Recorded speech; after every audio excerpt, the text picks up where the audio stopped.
Flannel Fred by Marcy Back.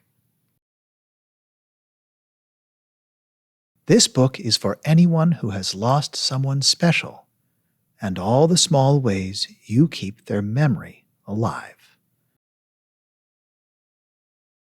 There once was a boy who was different, some said, a boy who'd been nicknamed Flannel Fred.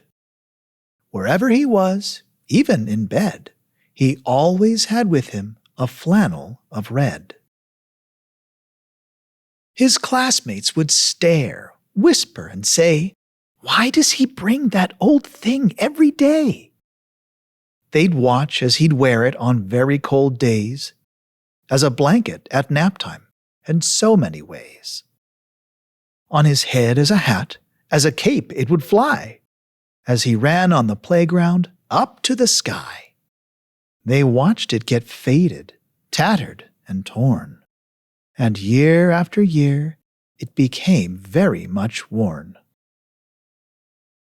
Finally, one day, Jack had the task of asking the question no one would ask.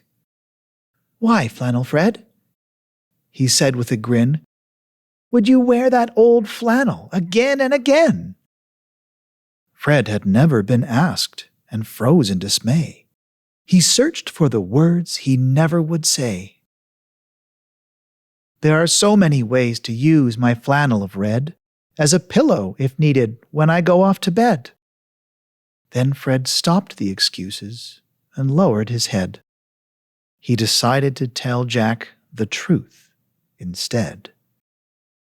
This truth was important, so he gently did say, "It belonged to my father, who's now passed away. It's all I have left, and it gives me a way to keep him so close, for his memory to stay." With silence between them, Jack learned that day the pain inside Fred that was hidden away.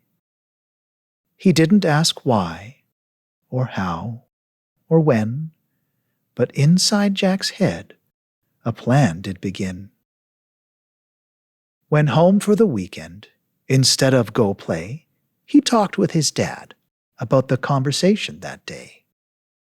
Soon phone calls were made and plans were laid down.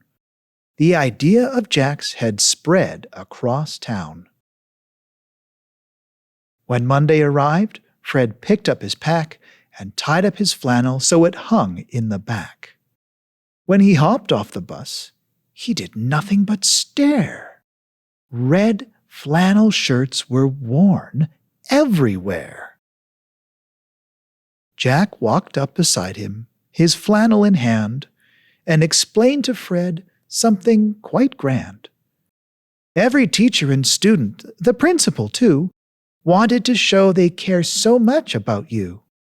So many of them, Jack did explain, miss someone too, and have felt the same pain. From that day on, I've heard that it's said, Fred proudly still wore his flannel of red, to remember someone in the simplest way, to keep them so close for their memory to stay. It was easier now. He was not on his own. Because of Jack's plan, he was no longer alone. So be kind to others, whatever you do, no matter if others are different from you.